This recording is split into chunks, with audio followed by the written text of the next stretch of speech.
The MLB Gambling Podcast on the Sports Gambling Podcast Network is brought to you by Running Fantasy. The brand new offer for new customers. Play just $5, $50 of bonus funds. Use promo code MLB SGPN.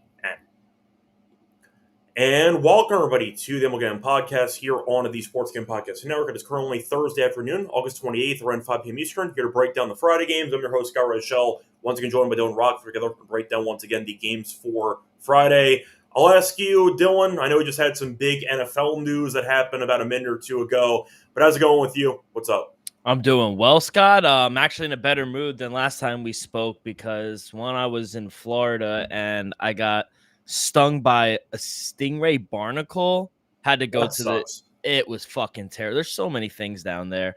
And the Mets weren't doing good, but I got antibiotics and the Mets are doing well. So I'm doing well. But yeah, big news in the NFL, but doing well. How about yourself?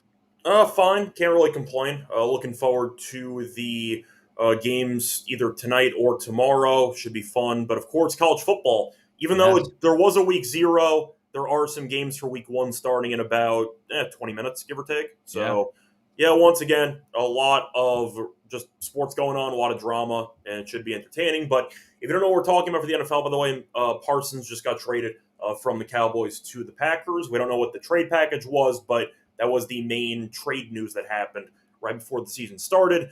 But Yankees and Mets have been doing well at the same time. It feels like their seasons are kind of identical in a way. Mm-hmm. And, Yankees destroyed Washington because Washington's a fake baseball team. And we'll see what happens against the White Sox. But both the Yankees and the Mets have heated up at the right time. And we'll see if that can carry over into the rest of the regular season. But, anything else you want to talk about? No, Red Sox not covering the run line today fucking killed me. I've been ice cold, Scott. I don't know about you, but bets have not been the best lately. Well, to be fair, the Red Sox were never covering the run line at any point in the game, so it wasn't like they had a bad beat ninth inning situation there. But, yeah, they had some guys on base, didn't convert. I mean, Crochet pitched well, but not, unhittable. So the Orioles got a couple runs across. But, yeah, eventually the Red Sox won 3-2. They ended up sweeping as well.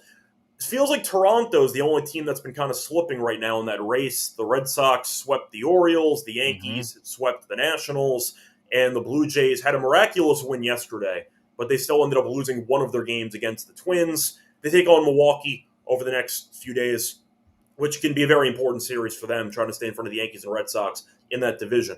But a lot of drama still to be I'd say playing itself out for the rest of the season, and we'll see how that all unfolds. They're still minus 240 to win the division. Do you think that's a little steep with 30 games to go?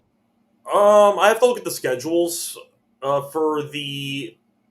all three teams. The Yankees have the White Sox, then they have a really tough stretch against, I think it's 4 different playoff teams.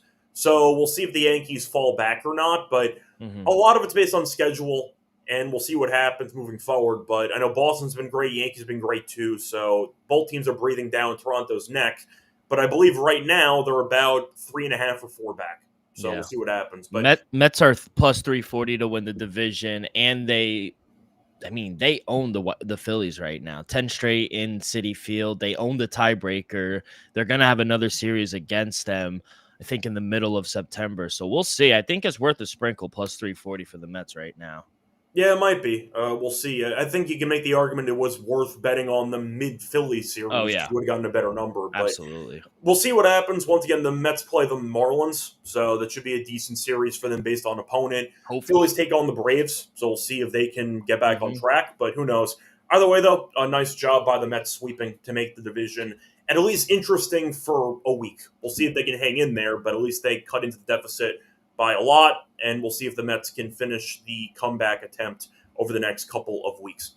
Anyway, before we get into the actual, once again, games for Friday, a reminder that we do have a free roll football contest, which is back. Free to enter, picking every NFL game ATS, $3,000 first place, $4,000 if you're a Patreon member, sportsgambling.com/free roll. And a reminder, we also have a great 25% discount code with the merch store if you use the promo code football. So once again, check out the MLB Gambling Podcast merch. We have a bunch of shows with the network. You can also get a nice discount for the merch that you end up getting off everything once again, 25% with the promo code football. Anyway, moving on. Also to the Survivor contest, the SGPN just launched their NFL Survivor contest. $100 entry, winner take all. Sign up at sportsgame.com/survivor for a chance to enter the contest. Anyway, so moving on to the actual card for Friday. First game, Cardinals taking on the Reds. The Mets have blown past the Reds once again. The Reds were on the verge of maybe overcoming them as they were half a game back about a week or two ago, but the Reds got swept. The Mets swept, and suddenly there's a massive gap there for the wild card spot. But for this one, you have Liberatore against Littell. For the pricing, Reds are minus 130. The Cardinals are plus 105, give or take. For the over-under, I see 9 in this game. Littell, since joining the Reds, has been pretty average. He's had 2 really good starts, 2 underwhelming starts, and we'll see what happens this time around. For Liberatore, he's been okay this season. He's 6-11, but has a 4.27 ERA. Last couple of outings, though, he's been vulnerable. He has given up 10 earned in his last 3 starts combined. And I think my main thoughts for this game would be the over. The problem is the Reds offense no-showed the entire Dodgers series. Then again, that's the Dodgers, so I guess that does make some sense. Cardinals look quite bad on the road all year.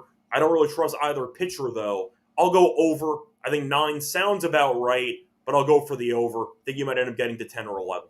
Yeah, I don't mind the over. My total came out to 9.3 in the game, but I like the Reds here, minus 108. I think it's a short number. My numbers made them a minus 130 favorite. I think coming back home, I think it's going to help this Cincinnati team. It was a tough road trip, like you mentioned, against the Dodgers and the Diamondbacks. Their offense never really got going, but I think coming back home where they are a much better team might just be what they need. The Cardinals, they're not really playing much better at the moment either. And now going on the road where they struggle against Zach Littell, who I don't think he's been terrible since coming over from Tampa. I just think this might be a bad spot for the Cardinals. I think Cincinnati is the better team. So minus 108, I think, is a very fair price. Yeah, I think at the end of the day, it does sound like a pretty fair price to me, too. But I don't trust either team right now. Of That's course, fair. based on motivation, you'd argue for the Reds. But after getting swept, I still think that this team is relatively young. Yeah. And I am wondering if the pressure of potentially pushing for a wild card spot might be getting to them. We'll see. I don't overreact too much, though, to a Dodgers series. The Dodgers are, of course, the better team than them by comparison. But that series wasn't close. The Reds got buried in every game, basically, and I am wondering if the Reds might no-show this game, too. So I'll go over, but I understand your angle as well. Moving on to the next game, Braves taking on the Phillies. For this one, you have Elder against Suarez.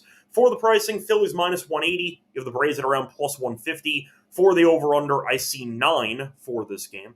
For the run line, if you want to go for Philly, it's minus 1.5 at plus 110. For Atlanta, plus 1.5 is minus 130. So for this one, we know the Phillies, as we talked about earlier in the show, they got swept by the Mets. A couple of close games, but just could not find a way to get the job done for a win. The Braves, though, have been better lately. Does it matter? Not really. You're looking at Elder, though, who's been good in 2 of his last 3 starts. He has allowed less than 3 earned in 2 of his last 3. But I have to point out his numbers against the Phillies so far this season. He has made 1 appearance against the Phillies. 2 innings. ERA of 40.5. 40.5. They gave up 10 runs, I believe, in that outing. Let me just confirm that. Yes, he gave up 10 runs, 9 earned. Opponent batting average of 533. I'll go with Philly minus 1.5. I understand that they ended up losing to the Mets in all 3 games. Of course, you said before they've been really bad in Citi Field. They're very good at home, and we know Elder is, for the most part, a pretty underwhelming starting pitcher.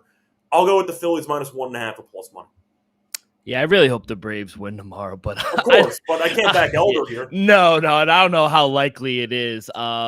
Yeah, my numbers made the Phillies over a $2 favorite. I know Suarez has been better on the road, but he's been nails against the Braves. 2-0 with a .69 ERA, just 1 run given up in 13 innings. I just don't see how the Braves can keep up offensively. They stink on the road. Bryce Elder isn't good. Somehow the Mets. He was able to limit the Mets, but you mentioned it. The last time he faced the Phillies, he got smoked. He's given up 2+ runs in 12 straight games as well. Yeah, it's Phillies run line or pass for me. There's no way I could back the Braves. Yeah, I think that it's just a matter of me not trusting Elder at all. So give me Philly to bounce back at home. in the series. Moving on to the next game, you're looking at the Rays taking on the Nationals. Both teams stink, so it should be interesting. You have Hauser against Parker for this one. For the pricing, I see Tampa at around minus 140. I see the Nationals at around plus 120. For the over-under, I see 9 for this one. So Hauser's been better than Parker. Parker's ERA is north of 6. His last month's been disgusting. He's allowed at least 4 earned runs in 5 straight. Over the past 5 starts, 21 innings pitched, 30 hits allowed, 12 ERA. So not pitching well at all. Give me Tampa in this game. I understand the Yankees have been great at beating up on bad teams, but watching that series, the Nationals should be demoted to AAA. That was just an ass-kicking. They were not close at any point in any of those games. Tampa's not good, but at least they resemble a real baseball team. The Nationals don't. So give me Tampa minus 140. Yeah, there's no way I could back Washington right now. They're so bad in all areas, honestly. The pitching stinks. They have the worst bullpen in the league. The offense has gone quiet. And now they're throwing Mitchell Parker, a guy where batters are hitting almost 300 off of him at home this year. And in the month of August, you mentioned, he's been terrible. 4+ runs given up in every start. I know the Rays really haven't been playing much better either. But, man, if they can't get going against Parker, then they might not be on my do not bet list for the remainder of the season. So I think they should win. And I think Adrian Hauser can do a good job limiting the Nationals, who just can't hit right now. The Rays have won his last 2 starts against better teams at that. So I think the Rays should win here. I'll take them straight up on the road. Yeah, once again, I don't feel great about this series in general, but it does feel like even with the actual stakes or lack thereof for both teams at this point, there's still a tier gap. At least Tampa resembles an okay team. The Nationals are a bottom 3 team in the league. So that's kind of where I'm at for this one. Anyway, moving on to the next game, Brewers taking on the Blue Jays, probably the series of the weekend. But for this matchup here, you have Peralta against Bieber. For the money line, I see Toronto minus 130. I see the Brewers at plus 110. For the over-under, I see 8 in this game. So we saw Milwaukee, once again, have a pretty interesting series against Arizona. A lot of drama, did lose the finale today. But you're looking at Peralta, who leads the league in wins. He has 15 wins. Bieber, though, came back, and we weren't sure how he'd look, and he looked really, really good. 6 innings, 2 hits, 1 run against the Marlins. He had 9 strikeouts. So good pitching matchup in this one. But Toronto, I know, has been a bit vulnerable lately. They probably should have lost the game yesterday to Minnesota. So against a weak team that was in free fall, they had a bit of a war there. Milwaukee, I understand, is a team that has not been playing as well lately. They set the bar very high for those 2 months. But plus 110 for the league wins leader, I think it's a great deal. Bieber, I understand, was very good in his 1 outing. He's made 1 outing this season. Not a big enough sample for me to trust minus 130. Not to mention Hoffman being their closer, who's been an adventure and a half in that 9th inning. Give me the Brewers at plus 110. Yeah, I'm going to go to the other side. I'm going to take the Toronto Blue Jays here. You mentioned good first start for Bieber last year. It was against the Fish, but it was actually good to see him go some length. Usually there's a pitch count on those type of guys, especially coming off a really major injury. Going 6 innings, only 2 hits, 9 strikeouts. I thought it was really impressive. I know it was against Miami, but still. The Brewers are going to be a much harder matchup here for him, but I do think he'll be all right, maybe in the first 5. And he might be catching the Brewers at the right time. You know, they aren't playing the best baseball right now. And I think Bieber will be able to limit the Brewers, especially early on. On the other side, Freddie Peralta, he struggled a little on the road this season. 3.65 ERA. He gives up the long ball. Walks are also up for him as well. Blue Jays are a wagon at home. And Brewers, they haven't been playing the best right now. So I'm going to take the Blue Jays here. My numbers made them a minus 145 favorite. So I'll take the Blue Jays here, minus 134. All right, agree to disagree on that one. Yeah. Moving on to the next game, you have the Marlins taking on the Mets. I mentioned before, the Mets swept the Phillies. They have a brand new pitcher named Tong pitching, who has no picture. He's 6'1", 180 pounds, 22 years old. His name is Jonah Tong. Legend. Do you know anything about him? Yeah, absolute fucking legend. Okay, is that a fact or are you? No, it's my fact. Okay. I like the Mets here. I'll start this one. I actually like the over 7.5. I think the number's a little low, but I know some people might look at the number and be like, this is a steep price for a rookie, but my numbers made him a minus 150 favorite. Coming off that sweep versus the Phillies, the bats have been hot. Vientos, surprisingly, he's been good. The bullpen has looked good outside of that fucking guy, Ryan Hazley. He is a bum. I hate him, but the kid is good. You know, he's arguably the best pitcher in the minors. He's 10-5. He has a 1.43 ERA in 113 innings. He threw 11 scoreless innings in his last two games in AAA. It's hard to keep him there when he's dominating the minors, I think. So I think he's going to fit right in, especially with Kodai Senga struggling right now. They needed a little spark in this pitching rotation. And I think he's going to do well against a Miami team who's struggling to score runs right now. So Mets are a wagon at home. I think they keep it rolling. I'll take the Mets. I also lean the over 7.5. My total came out to 7.9. So I think we'll see some runs, but I do like the Mets. Yeah, I'm going to agree with you about the Mets. I didn't mention, by the way, Perez is pitching for Miami. For the pricing, Mets are minus 164, give or take. I see the Marlins at plus 140. For the over-under, I see 8.5. So if you do want an under, I don't mind that. I'm going Mets as well. I get Perez is good, but we know that the Marlins aren't exactly a good team. They had a decent stretch for a month or so. Since then, they've kind of gone back to what they were beforehand. For the Mets, though, they have all the momentum, and they're at home, and we know that they are 44-24 at home.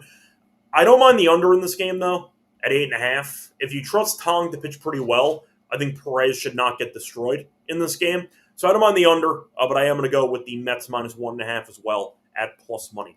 Moving on to the next game, looking at the matchup between the Pirates and the Red Sox. You have Burrows against we don't know. Now, we don't have any lines in this game because I know who's pitching for Boston, but assuming it is Burrows on the mound, Real quick, Scott, I think it's Skeens versus Kyle Harrison. So you think it's Skeens? Yeah. Okay, so Burrows pitched on the 23rd. So let me just see when Skeens last pitched. 24th. So now I think it's going to be Burrows. MLB.com says Paul Skeens. Just looking at the actual dates here. Yeah. I'd say checking this out, I think it's going to be Burrows. So I don't know if MLB is assuming that Skeens is going to go on one fewer day or they're skipping Burrows, but Burrows is in line for the start. So we'll see what happens, but I didn't see him go on the injury list or anything. So let me just see something here. I mean, it's really going to come down to who's pitching because Burrows, I think, should get the start based on the actual schedule for the rotation. But Skeens is Skeens if he ends up going. So I'll assume it's Burrows if I had to give a prediction on who's going to pitch. If it's Burrows, give me Boston. If it's Skeens, I might go Boston anyway, to be honest, because Boston's been really good lately. I understand Skeens is great, but I question if the bullpen keep it together for Pittsburgh. They've also been quite bad on the road this season. They're 20-46 on the road. Red Sox are 41-25.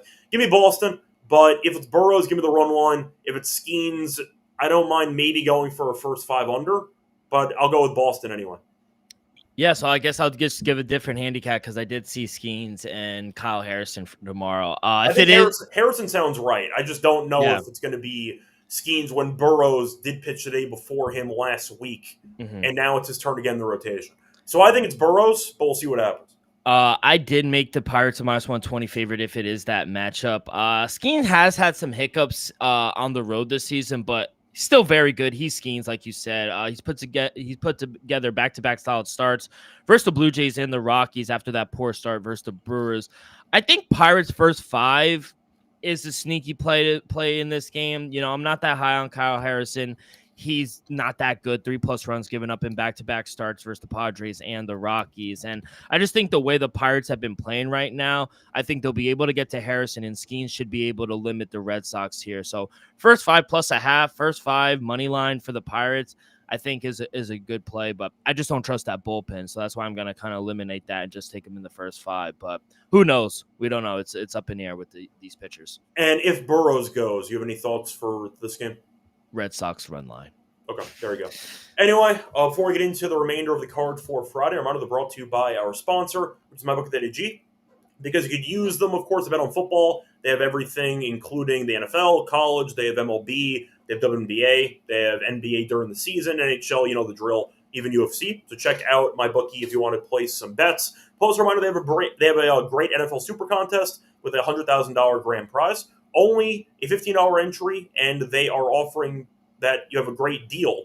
If you buy 2 entries, you get 1 for free. So check that out. But a reminder, my bookie does accept customers on locations. Use crypto for deposit and pads. When you sign up for a new account, use code SGPN to get a special 100% bet back bonus up to $500 for new customers. I'll get the G promo code SGPN.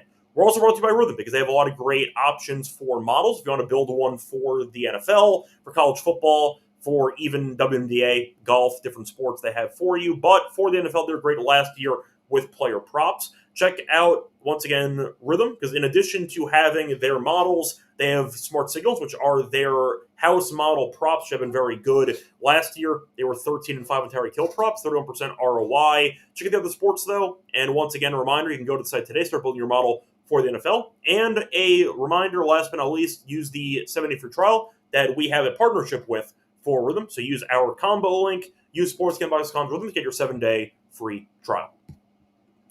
Welcome back, everyone, to the MLB Gambling Podcast. Finished going through the first couple games on the card for Friday. Time to move on into the next game. Moving on to the Mariners taking on the Guardians. For this one, you are looking at Kirby against Allen.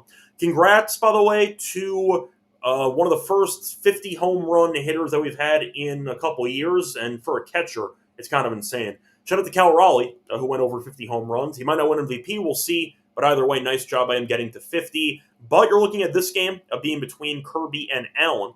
For the pricing, Seattle is going to be the favorite in this game, as the Mariners are minus 155. I see the Guardians at plus 130. For the over-under, I do see 8.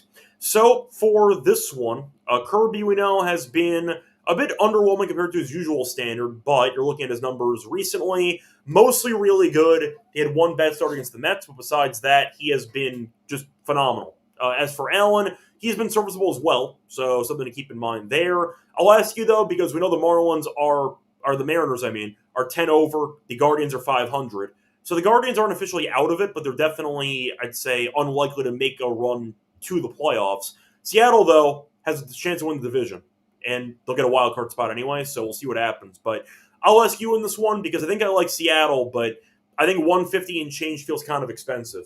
But I get it. So I think the price is right. I really just don't have much value for me on this one.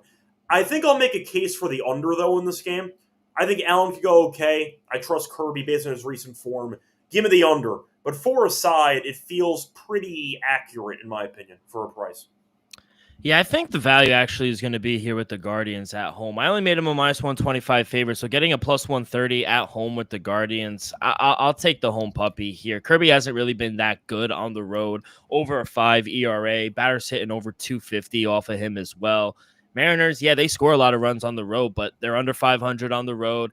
And I think Logan Allen has been good at home for the Guardians this season. Back-to-back solid starts for him at home. He's backed by a top 5 bullpen. I just think this is a good spot here for Cleveland. They've won 2 in a row, maybe starting to get some momentum. I probably won't bet this game, but I do think the value is with Cleveland. Yeah, you can argue that once again this game should be relatively close, and we'll just go from there. But I get where you're coming from. I think Kirby, though, is better than Allen, and I trust Seattle's form more. I do want to ask you, though, quickly, if you had to give your prediction right now for MVP, you going Judge, you going Raleigh? I think you had to go. Yeah. The Yankees have heated up recently because Judge hasn't actually done much during the recent stretch because the Yankees' entire lineup started mashing. But Raleigh's catching almost every day. Yeah. He's got 50-plus home runs. I don't think he's going to get to 60, but in theory, he has a shot at 60. I think I want Kyle Raleigh to win, but I don't think he's going to win. I think Aaron Judge is going to win, but I think you can make the argument to what you just said. Kyle Raleigh's been more the impactful player as this season. Aaron Judge got hurt, and yeah, they're winning and scoring a lot of runs, but it's not really because of Aaron Judge. Kyle Raleigh's been the best player on the team for Seattle. So I think you can make the case. Right now I'm looking, it's minus 165 for Aaron Judge, plus 130 for Kyle Raleigh. I think that looks right. I want Kyle Raleigh to win, but I don't think he'll win. I think even though it's going to sound extremely traditional because nobody really cares about the stat anymore, it does look relatively ugly if the MVP is batting below 250. And I am wondering, it might not matter for me, but for other voters, when you compare the actual numbers between Judge and Raleigh, of course, Raleigh has the home run advantage. But Judge has 41 home runs and he's batting .323. Like, Raleigh isn't ahead by 20-something home runs. He's ahead by 9. The RBIs are by 12. Some injuries play a factor with that, too. The batting average is separated by about 80 points. That's pretty insane if you're talking about the comparison, but those are traditional stats. Yeah. So I also like to look at WAR. And Aaron Judge is at 675. Kyle Raleigh's at 630. Yeah. It's a two horse race. I think Judge gets it. I think it's just going to be Judge and Ohtani. But if Raleigh would get it, I would not be mad because Raleigh's having an all-time great hitting season for a catcher. I think, honestly, that's just the closest award market is the AL MVP. Outside of that, Shohei's going to win NL. Tariq Skubal's probably going to win Cy Young. Paul Skeens that one you could argue is close because Crochet has been kind of inching closer, but I'm assuming Skubal gets it anyway. Yeah, but he didn't, like you said earlier, he didn't really pitch that good today. No, we only gave up 2 earned. Like, he had a fine outing. He just didn't have a monster outing. Yeah. I mean, Skubal gave up 2 earned, but he gave up 6 runs. Yeah. Because he had the grand slam to Langoliers, and none of them were earned, so it didn't matter. And you got to imagine they'll win the division as opposed to Boston. Yes. So Boston is only 3.5 back, so I'm not going to write off Boston entirely, but for the sake of argument for now, Detroit's guaranteed to win that division. Mm-hmm. Boston's probably a wild card team. Yeah. But I don't think that should matter for Cy Young. It shouldn't, but it does. For Cy Young, I don't know if it does. For MVP, it might. If Seattle won their division and the Yankees got the wild card, that might actually be a decent push for you're Raleigh, right. Paul Skeens wins it. And the argument in favor of, once again, giving it to Skubal, if you want to talk about team success, Detroit's going to win the division. They're going to finish with a phenomenal record compared to other AL teams. Is anybody else getting an award? Hinch is probably not getting an award. No. You got to give Detroit something. Yeah, no, I agree. That's going to be Skubal. So I think Skubal wins, but I think Crochet has an argument, not a strong one. No. I think that Skubal will not be unanimous, but I think he's going to win. Yeah, I agree. I mean, he's clearly the best pitcher in the league besides maybe Skeens, 1A, 1B. Mm-hmm. And Crochet's not in that tier. So I'll go with Skubal if I had to pick, but we'll see what happens. Anyway, moving on to the Yankees as they take on the White Sox. You have Rodon against his former team taking on Gomez. For this one, you're looking at the Yankees being minus 220. The White Sox are plus 185. For the over-under, I see 9 for this one. And for the run line, I see Yankees minus 1.5 at minus 128. I see the White Sox plus 1.5 at plus 106. I'm going Yankees minus 1.5. The Yankees might not beat the good teams. It's why they might be pretenders, so to speak. But for this game, it's a good matchup for them because they only beat up on the bad teams. Exhibit A was the series against the Nationals over the weekend. Not over the weekend, over the last few days. But the point is the Yankees have been great against bad teams, bad against good teams. This does fit the box of another Yankees win. Rodon's been good lately. Gomez, still a bit of an unknown. And the White Sox are objectively a bad team, a really bad team, based on record. The Yankees, though, traveling here, have not been great over the last few years. But I'll go Yankees minus 1.5. I think 128 is pretty cheap, with Rodon being significantly better than Gomez. Give me the Yankees, hot bats, keep rolling, minus 128 in the run line. Yeah, I'm going to be on the other side again. I think maybe White Sox first 5, full game plus 194. I only made the Yankees a minus 185 favorite. Minus 240 on the road with Carlos Rodon is crazy to me. I know they're playing well, but Rodon hasn't been elite on the road by any means. He's given up 2+ runs on the road in 6 straight games. Yankees are 2-6 straight up in his last 8 road starts. I don't know. I think this might be a good spot for White Sox, who they are hitting the ball better as of late. At home is really where you want to back them as well. Gomez, I know, small sample size, but he is 2-0 at home for Chicago. Batter's only hitting 181 off of him. He's only given up 1 run in his last 9 2/3 at home. I don't know. I think maybe first 5 they're live, but I could if he's not good, the Yankees are going to blow them out. So I don't know. I just feel like 240 is crazy on the road for Carlos Rodon, but that's just me. But yeah, maybe White Sox first 5. Yeah. Moving on to the next game, though, Angels taking on the Astros. For this one, you have Anderson against Javier. For the pricing, Astros, of course, will be massive favorites at home as they're about minus 180. You have the Angels who are around plus 150. For the over-under, I see 9 for this game. If you want to go for the run line for Houston, you can get -1.5 at around +116. So for this one, Javier has not pitched much this season. He's been inconsistent. He was really bad last start against Baltimore. 2 innings, 5 runs, 3 earned, walked 4 guys. He also just faced off against Baltimore the start before that, so they have once again seen him recently. But he's made 2 home outings this season, 8 innings, 3 runs, so not much a distance, but he has been, I'd say, better at home. Anderson, though, stinks on the road. A 5.74 ERA. He has given up 4 earned in 3 of his last 4 starts. For this one, I think I like the over in this game. I don't really trust either pitcher. 9, I think, makes sense. It is at even money. I don't want to lay this, though, with the Astros at 180 because Javier might only go 3-4 innings. So I guess the value is technically on the Angels, but I don't trust, once again, Anderson on the road at all. So I guess I'm on the over, but there's no chance I'm betting this game. Yeah, I hate this game. I'm not going to bet it either.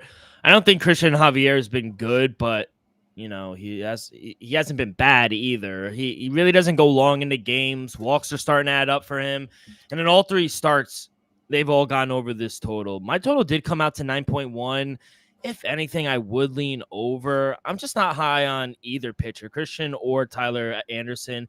He's not someone I want to have back either or have faith in on the road. You mentioned it. He's terrible. 5.74 ERA, 2+ runs given up in 8 straight games. Angels, they've lost 7 of his last 8 starts. So Astros should win this game at home, maybe run line, but I lean over. I think we're going to see some runs here. So, yeah, I lean over, but Astros should win this game at home. Yep.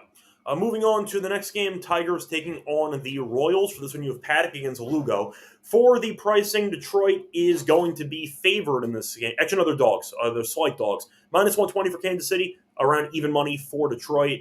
For the over-under, I see 8.5 for this game. So Detroit traded for Paddock, and I'm sure they regret their decisions because Paddock has not been good. You're looking at his numbers. He's actually been alternating good and bad starts, so he hasn't been terrible, but like Littell, he joined a new team. He's either been really good or god-awful. So 5 innings, 1 run against the Royals last start. 5 2/3, 8 runs against the Twins. 5 2/3, 1 run against the White Sox. 4 innings, 4 runs against the Twins. So very up and down. I guess in theory he's in line for a bad start if you want to follow the pattern. Lugo, though, has good numbers, but he has not been nearly as good lately. In fact, he's allowed 6+ runs in 3 of his last 4 starts, including Detroit. Faced off against them about 5 days ago or 4 days ago, and he went 4 1/3, 6 earned. I like the over in this game. I don't trust either pitcher in this one. Paddock was very good against the Royals. We just mentioned a second ago Javier, for example. Some pitchers, when they face off against a team for the first time and they pitch well, immediate rematch don't do as well second time around. I don't trust Lugo. I don't trust Paddock. Give me the over in the game. Yeah, I think -120 is a fair price here for the Royals. I really haven't liked what I've seen out of Detroit as of late. They lost 4 in a row. Whereas the Royals, they're fighting to get into playoffs. Only 3 games back of that wild card spot. And I just think this is a big series to gain some ground there. And maybe the Tigers as well. I think Tigers will still win the division. But I like Seth Lugo. I think he's been fine at home for the Royals. I know he hasn't had the best August, to your point. But Royals do get him run support when needed. And they usually win the game. And I don't think we could say the same thing for Chris Paddock, who he's just been so up and down for the Tigers since coming over from Minnesota. He'll have one good game, then he'll give up 8 runs to that Minnesota team who, we know Minnesota's not the best hitting team. I just don't know what I'm going to get out of him. So I trust Lugo. I trust the bullpen much more of Kansas City. I think they're playing better baseball as well. So I agree. I set my total at 9.3. I do think we'll see some runs here. I like the over 8.5, but -120 I think is a fair price at home for the Royals.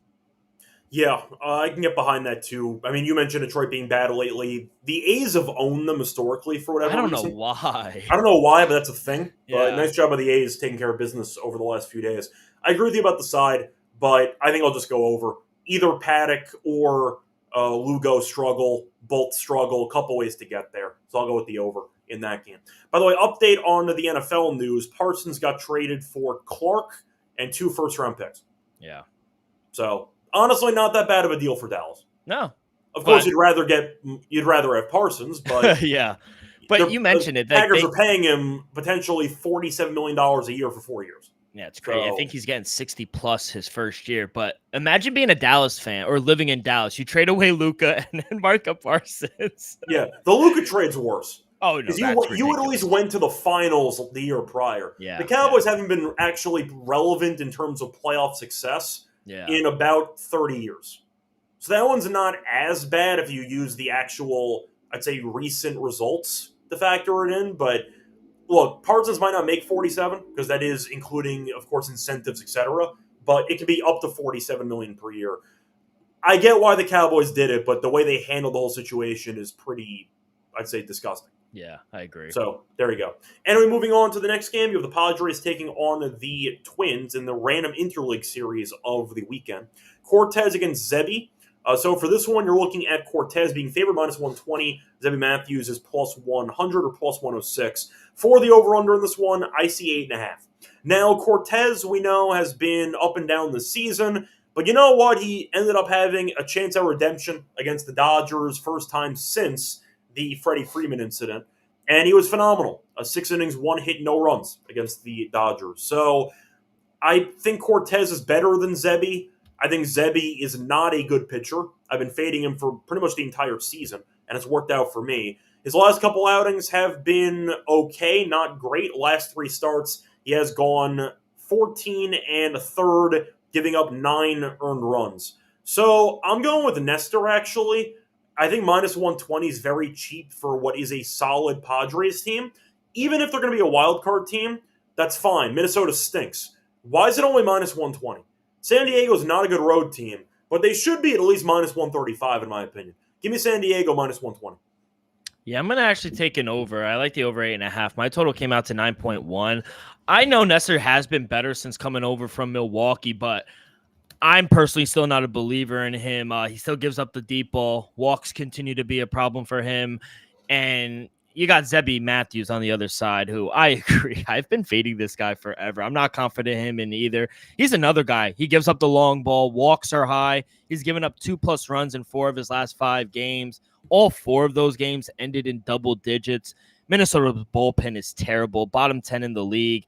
I just think this is a good spot. For your side play, though, I agree. Padres came to a minus 140 for me. So I think minus 120 is a very fair price. They're the much better team.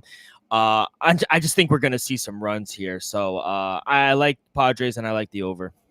Yeah. Moving on to the next game, Cubs taking on the Rockies. Cubs had kind of a messy series there in San Francisco. For the Rockies, they won a game against Houston. This team still stinks. So I don't know if it matters. But you have Horton, who might win NL Rookie of the Year. We'll see. Against Marquez. Now, for the pricing here, the Cubs are massive favorites, minus 220. Rockies are plus 190.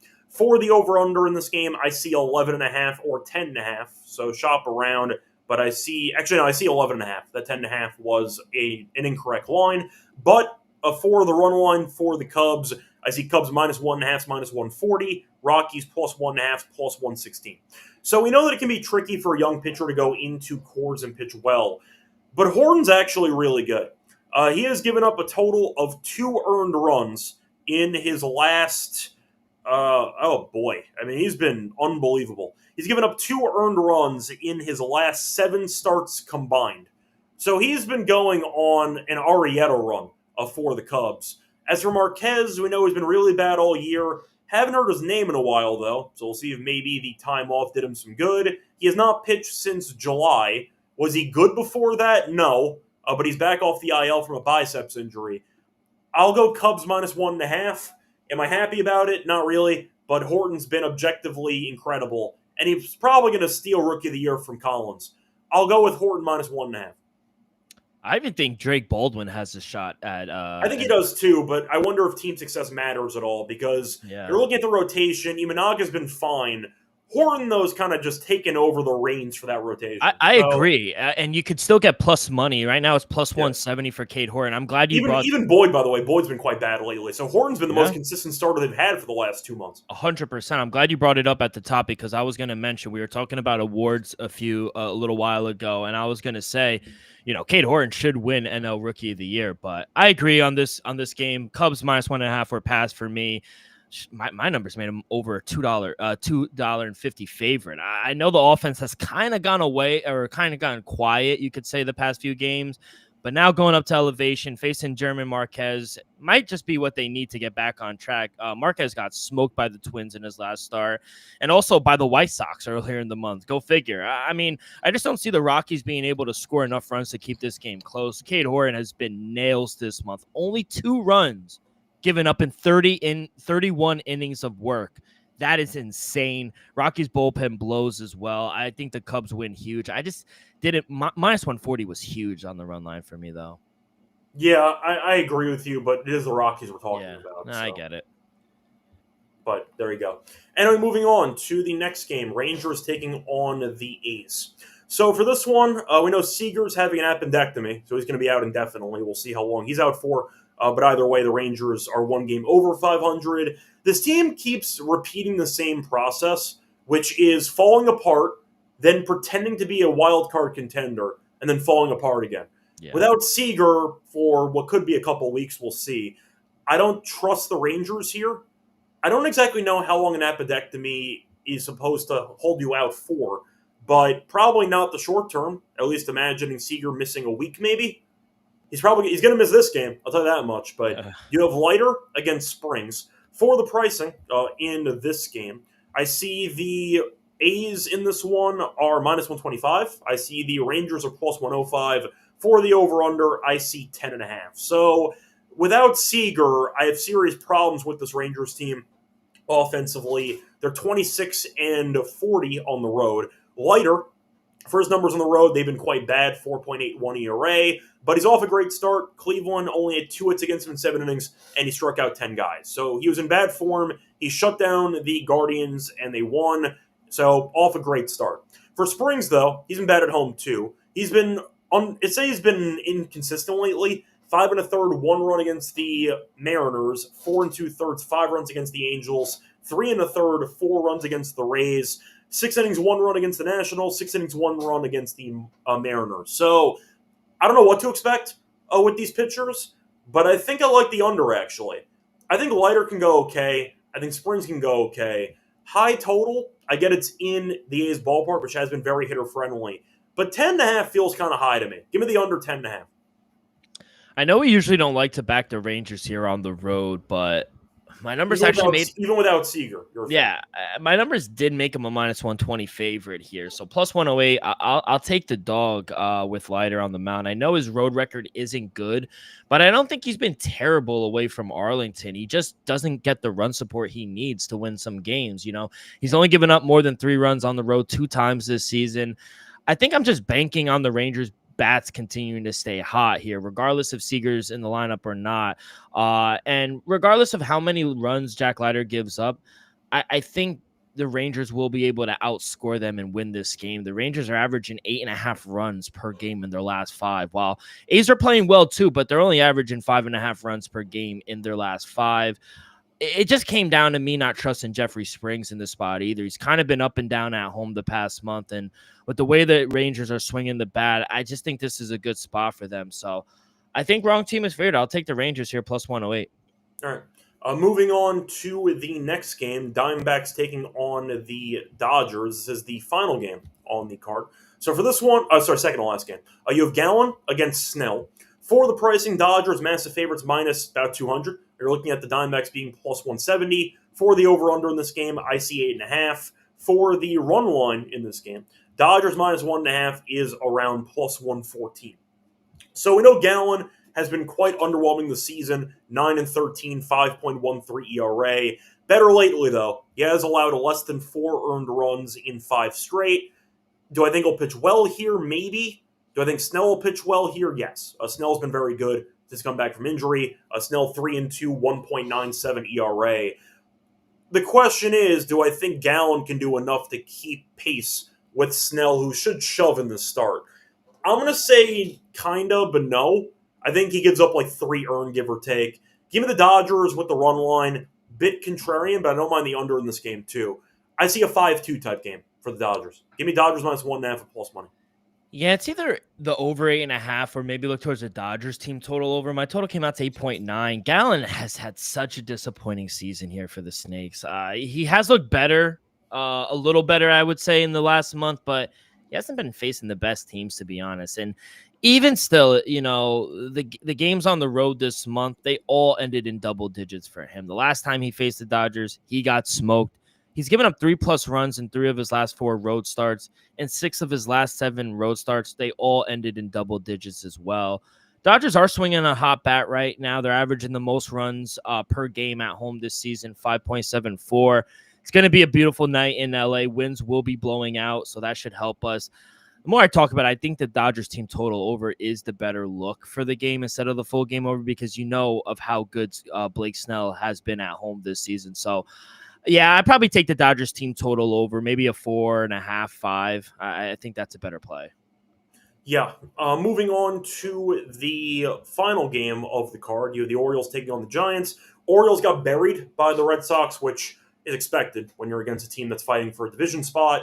Giants, though, are, you know what? They've been playing decent baseball. They're only 3 games under. Classic Giants season. You'll go decently, then you'll go poorly. You'll finish around 500. For this one, though, you have Kramer against Ray. Giants are still playing. They're tied in the 9th inning against the Cubs right now. Ray's been better than Kramer this season. Ray 2.93 ERA, Kramer 4.19. For the actual money line, this game is relatively close on the books as we're looking at the Giants being about -1. I see a 146. So not insanely close, but once again, not an insanely massive money line either. Baltimore, those plus 130. I do see the Giants, though, minus 160 in a spot or two. So it's getting up there. So 146 might not last much longer on FanDuel. I'll ask you for this game because we know the Orioles stink. Giants have been good lately. Ray's been good. Kramer's been up and down. He gave up 6 earned in the last start against the Astros. But I'll ask you for this game because at first glance, I actually don't mind the under at 7.5. I don't know if I trust either offense right now. We know pitcher-friendly ballpark here in San Francisco. I think Ray should go fine. Baltimore's offense didn't do much against Boston. And you're looking at the Giants' offense, which has been fine. I think Kramer can go okay, though. So I don't mind the under in this game. Late night game in San Francisco. We've seen this movie before. Give me a 4-2 final. Yeah, you mentioned a little chalky here for the Giants, but minus 146. I think that's probably the highest I'd go. My numbers made them a minus 150 favorite. Orioles continue to struggle offensively. They just got swept by Boston. I don't know when the last time they scored more than 3 runs. I was going to say, for the record, they scored 7 runs in the 4 games combined in that series. So now they hit the road and play the Giants, who, got to give them credit where they're due. Giants are actually playing a little better as of late, and I just don't think this is a good spot for them. The Orioles stink on the road, and Robbie Ray has been solid at home, 2.84 ERA. And to be honest, he's only had 1 poor start in his last 6. I think he'll be fine against a struggling Baltimore team. They're only averaging 3.76 runs per game on the road, the Orioles. And I don't know about you, Scott, but I know you said you don't mind backing Dean Kramer, but he just got lit up in his last start. I mean, I have before that, though, he was actually decent. Yeah, he's been okay. Here. But the last 2 starts before getting shelled by Houston, another guy who actually who shut down Houston had a rematch and got buried. He was very good the first time around. But the 2 starts before getting shelled, 15 innings, 1 run. So Kramer was actually really good before that last start, where they got a bit of film on him, deja vu matchup, and Houston killed him the second time around. But Kramer was actually pitching okay. Yeah, I think I would take Robbie Ray here in the Giants. I think they're playing better baseball, and I just trust them more offensively right now. So, yeah, I'll take them, but it's getting to that number, like you said. I don't think 146 is going to stay much longer. Yeah, I know it's going to wrap it up for all the games of the card. Time to move on into the Lock and Dog picks. Before we get into the Lock and Dog, though, reminder brought to you by our sponsor, Arnold Fantasy, Drone Best Mania, happening all summer long. 15 million prizes, 2 months for first place, no waiver wire, no worries about trades, best players to play fantasy football. You can also use Pick'em for a chance to make some serious money with Underdog. Great place to play Pick'em. You go to 500 times your entry. When you sign up for your account, use the code MLB SGPN to get once again, to capitalize on the brand new offer that Underdog has. Play just $5, $50 bonus funds. Use promo code MLB SGPN. We're also brought to you by Circa because they have a lot of great contests for the upcoming NFL season. They have 3 contests: Circa Million, Circa Survivor, Circa on Desmo. Over $20 million guaranteed prize. And a reminder, you can also head to Nevada, play for with the help of our proxy, footballcontest.com. Use code SGP. You get $50 off your proxy fees. Contest does close on Saturday, September 6th. So get it now before the time runs out on the contest. Welcome back, everyone, to the MLB Gambling Podcast. Finish going through all the games for the card on Friday. Time to move on into the Lock and Dog picks. Dylan, what do you like as your Lock and Dog for the show? Yeah, I'm gonna take the Mets here as my lock, -1.5, and the money line, whatever you want. I believe in the kid Jonah Tong. I think he's really good. He's probably been one of the best pitchers in the minors so far, and I think he gets a good matchup here at home against not a good Miami team. So I think the offense stays rolling here. Bad news for Francisco Alvarez. He broke his pinky again, so I think he's going to be out for a little bit. Again, I don't know if he'll play the rest of the season, but yeah, I like the Mets here as my lock.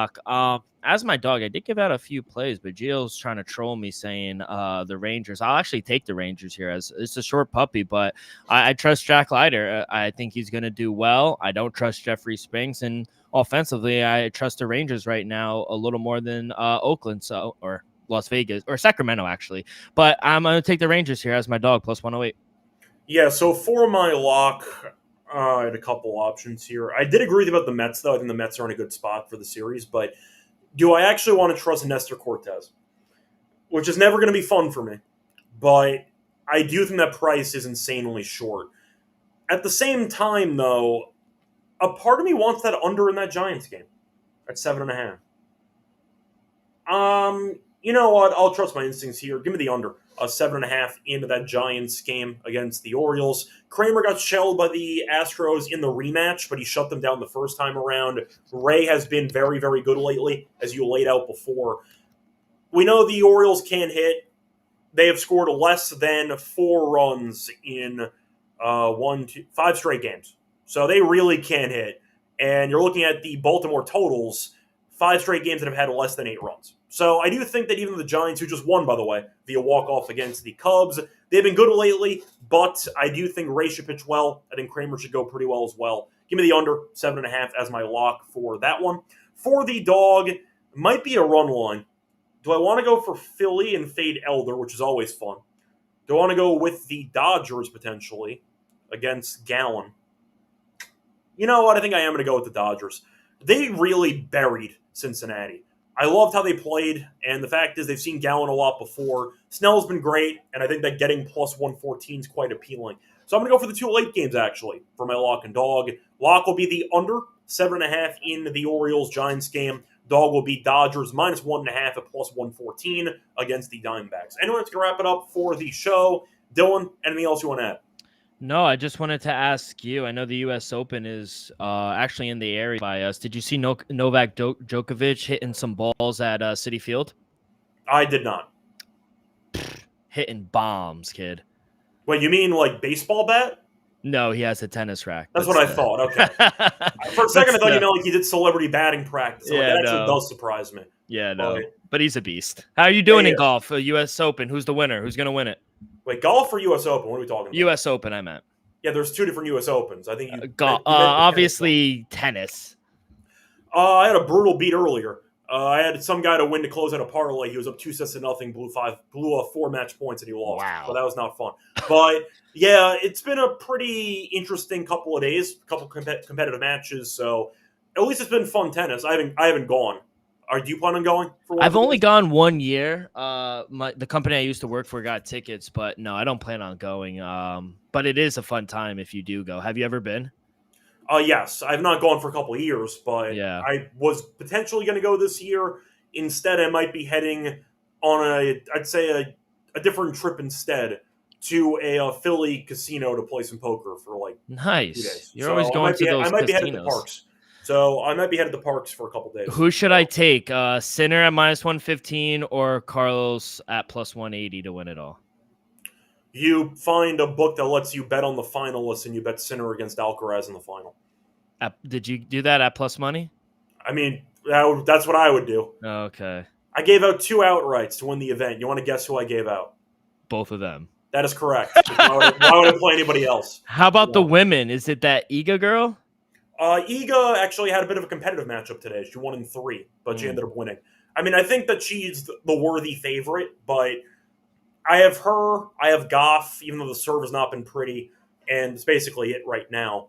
But I have Mukova to win the quarter at +2,000. She won again today. So nice. +2,000, survives to round 3. We'll see what happens. But yeah, keep him busy. It's too hard to tell, though, for the actual outrights because mostly chalk for the men's side.